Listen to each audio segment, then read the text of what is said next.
je crois que les gouvernements et les peuples, c'est pas tout à fait la même chose. Moi, j'ai pas de haine vis-à-vis du peuple algérien. Au contraire, nous avons une histoire qui est une histoire liée et dans laquelle notre pays a une lourde part de responsabilité dans la colonisation.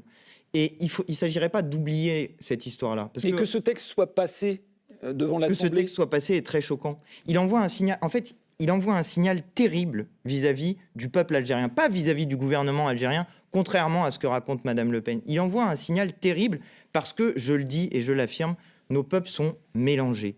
Nous avons des enfants ensemble, nous avons des fraternités ensemble, et je crois que ceux qui cherchent à rejouer interminablement la guerre d'Algérie ne sont pas du bon côté de l'histoire. Aujourd'hui, il faut sortir de cette période-là. Vous le dénoncez, mais vous pouvez aussi vous en prendre qu'à vous-même, puisque 52 députés LFI sur 72 ont participé au vote. Où étaient les 20 manquants ?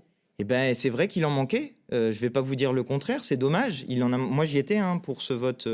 Mais vous aviez 20 collègues qui étaient absents. Oui, mais c'est... Et après, Non, mais je vais vous dire, c'est normal, entre guillemets, ça arrive. La responsabilité, elle n'est pas du côté de la France insoumise, elle est du côté de ceux qui ont voté ce texte du Rassemblement national. Il faut dire lesquels.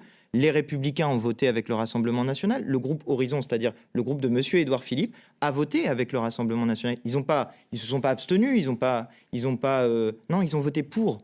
C'est-à-dire que pour la première fois, un texte qui vient de l'extrême droite a été adopté, y compris par des gens qui se disent républicains et qui, il y a quelques années, disaient qu'ils ne mêleraient jamais leur voix à celle du Rassemblement national. Moi, je trouve que c'est de ce côté-là qu'il faut regarder. C'est de ce côté-là qu'il y a quelque chose de choquant qui s'est produit. Et puis, il y a une autre responsabilité, parce que c'est un peu malin, en gros, de dire que ça serait que nos députés, ceux qui étaient très absents pour le coup, et qui, par leur absence, ont accompagné ce mouvement-là, c'est les députés du groupe macroniste. L'Algérie n'est pas un simple sujet de débat politique.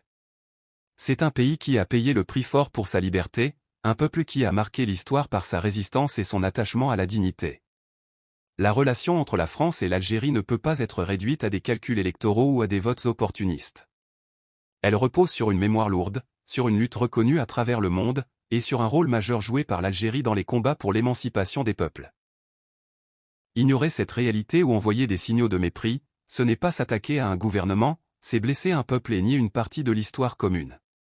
Car l'Algérie n'est pas seulement une ancienne colonie, c'est une nation qui a inspiré, qui a résisté et qui continue d'imposer le respect.